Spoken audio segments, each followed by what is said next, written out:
Before PuroClean became a world-class brand, before there were 500 locations operating throughout North America, there was a belief, a risk, and one decision that helped shape everything that followed. Today, we're sitting down with a woman who didn't just witness the beginning, she helped build it. As PuroClean's very first employee, she was there when the company was just one franchise and a vision. She wore every hat, helped establish the foundation, and played a critical role in shaping the culture and values that still guide the organization today. What started as a small operation has grown into one of the most respected names in property restoration, trusted across communities all over North America. This is not just a story about growth. It's a story about trust, leadership, and what it really takes to build something that lasts. So here to share that story with us is PuroClean's first employee, Chrissy Vanderwide. I can't believe that has been that long. That has been life-changing.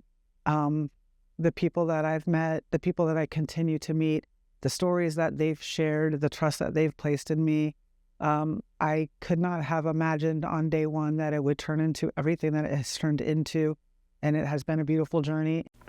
So you're PuroClean's first employee. Take us back to that first week you were on the job, and what was the company like back then? That was a long time ago. That was December of 1988.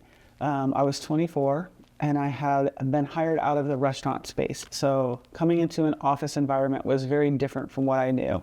Slower, quieter, more eyes on you, where in the restaurant it was fast-paced, it was a team environment. So I really needed to do a good job. So that first week, we were wearing shorts, high tops, tank tops, very different from where we are today as far as branding and image. We were a Florida-based company, so we felt let's live that Florida lifestyle in the office too. It was Dick Spahn, Rory O'Dwyer, Becky Spahn, and some independent sales team members that were helping to recruit, not franchises at the time, but dealerships is what we called them at the time. We were doing it very differently then. We weren't franchising, so our office was very small, maybe 2 or 3 offices, one for Dick, one for Rory. We had a conference room, and the rest was the front lobby. We had a small desktop printer. We actually typed our contracts and agreements on a typewriter, and it was very interesting learning the dynamics between Dick and Rory.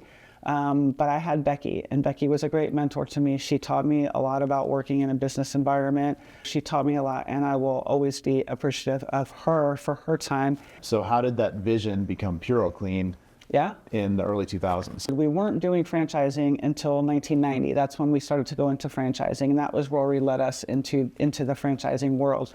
That was Puro First International. So we were recruiting general contractors because we knew we could teach them the restoration mitigation piece of a project, and they could come in and they could do the rebuild if needed, and our tagline then was a single source provider. So we did very well as Puro First, and we still have some of our great Puro First owners today in the system. But over time, we were losing the general contractor audience. And so we needed another opportunity that was available to anybody. It could be husbands and wives, it could be fathers and sons, it could be college roommates, friends.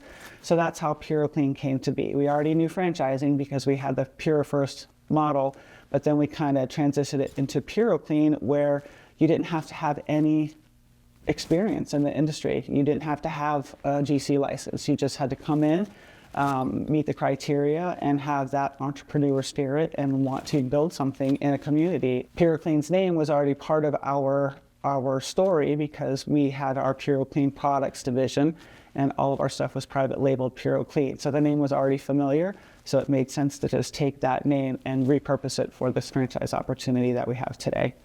And did you know then that we were destined for 500 plus locations, or was there a moment along the way you thought this brand might not even make it? Yes, we've had several ebbs and flows where this brand might not make it. Oh, we're on this great path, we're going to do it. We hit a mark and then we slide back a little bit and move forward. But I think there's always been a sense of belief in this brand and the people within this brand that we could get there. Personally, I think being small and getting to really know our franchise owners helped us. We were able to cultivate relationships with them. This is a long-term commitment on both parts. Our contract is 20 years. So you want to make sure you know the people coming in, that you want to build that rapport, that you want to be there for them when they need you. And there was this turn maybe in like 2005, 2006, where we really started to believe we could be something bigger than what we were at that time. But with growth comes learning and mistakes and kind of looking at what you do well and really focusing on that and finding the things that didn't work and kind of were hurting you and losing that and finding another way to do it. So there's always been twists and turns on this road.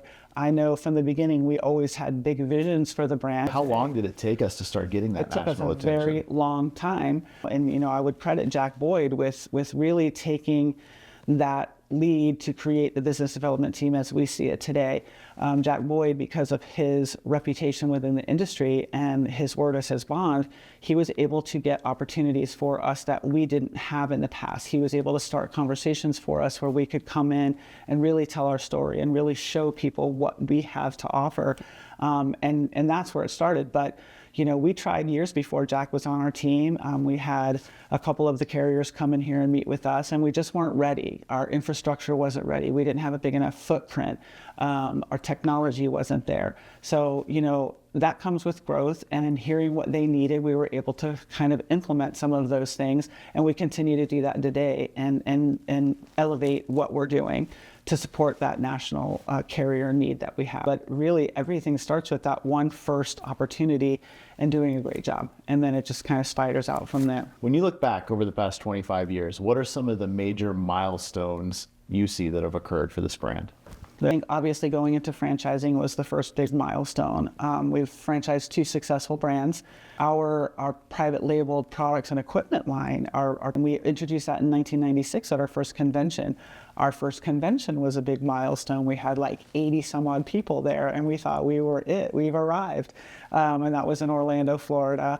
But it was the smallest, most intimate, and probably the most memorable event for those that were there, because we knew we were onto something and we were building something. And so there was that spirit of excitement and growth and what does the future hold for all of us. I would say, adding our business development team, our regional directors, the awards that we've won. For a while, we weren't on anybody's radar for awards, but now we have a lot of attention and we're doing really well in the entrepreneur space. Each department, the evolution, the size of our team is a milestone, hitting that 250 mark, and then that 300, and now 500. Our private labeled vehicles, and changing our logo. When in 2006-ish, we had our first non-owner president, Keith Gerson.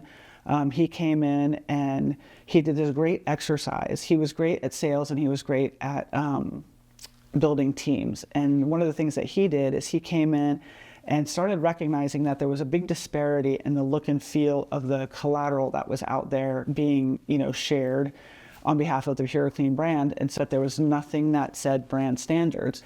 And so that was one of the big things that he brought. For many people, you remember the circle with the house in it and the paramedics of property damage before Mark and Frank joined it, and we went to the triangle to match our sister company Signal.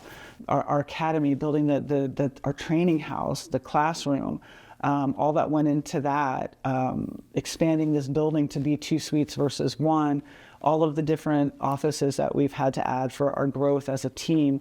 There's just been a lot of milestones, and the milestones aren't just ours, they're franchise owners too. It's watching our franchise owners hit a certain revenue level or add their first employee or get that second truck.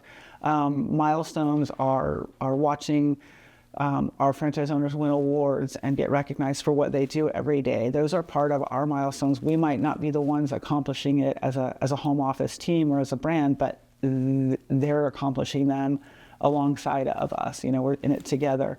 As far as the big people milestones? People milestones? Yeah. We've had many.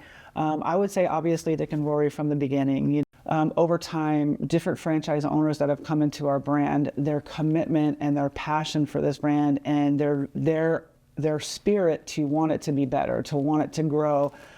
Different NLC members across the way, different franchise owners across the way, they've all kind of made an imprint in this brand, and a little bit of them still echoes in our halls and certainly in my heart. I would say Keith Gerson, when he first joined us, he was our first president to join us as an outside member. We had Monty, who was kind of like our vice president, kind of like our general manager, if you will, who did a lot for us.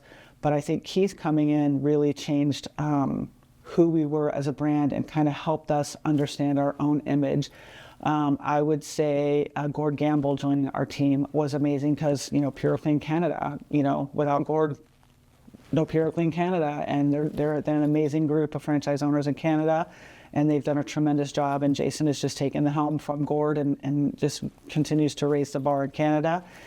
Even you, Michael, I would say you were a tremendous asset when we brought you on. I think most people would say that. Yeah, I think so too. Yeah. But honestly, Mike, you have done an amazing job for us. You saved us in a way early on from some things, and so you being here has given us opportunity to continue to grow. I think obviously Steve White coming on was a tremendous asset to us. Again, with his franchising experience and just understanding what it takes to do successful franchising. And that people part of it that I talk about, like Steve gets that part of it. So that was 2013 when Steve got hired. Yeah.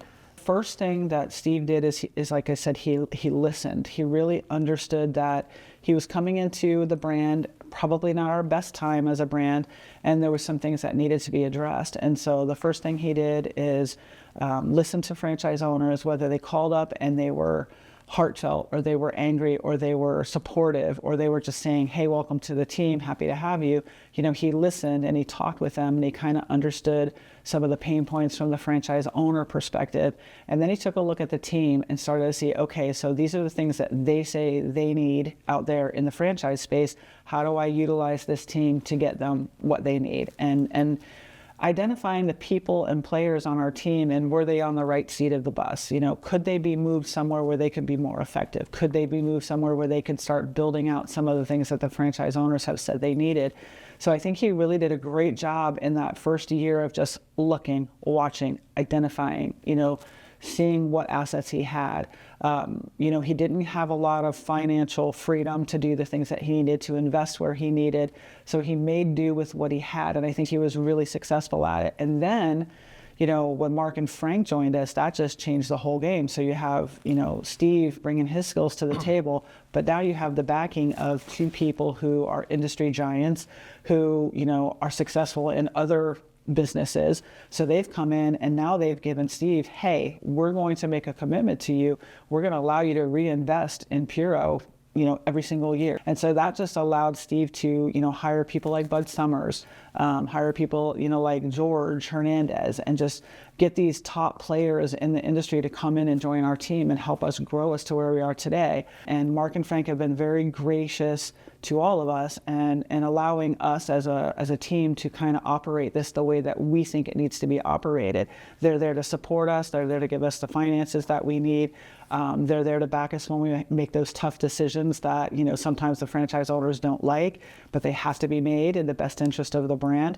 And I just think they've done so much for us. And I'm grateful to them just for everything that they've done for us as a brand, because I don't know that without those two, Mark and Frank, I don't know that Steve would have been able to lead us to where we are today.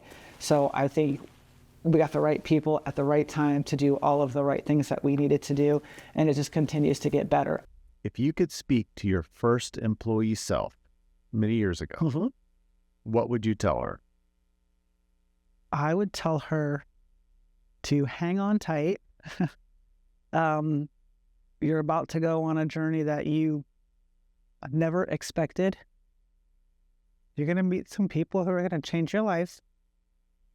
And you were going to have just a wonderful time doing this. You're going to work hard, but hang in there. You're going to see the light at the end of the tunnel, and every step that you take is going to be worth it.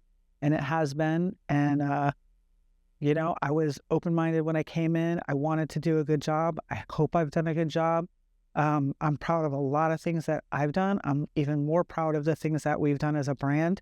And I'm just grateful to have been a part of it. And so I would tell her to hang on and enjoy this ride, because it's going to be full of surprises. And it has been.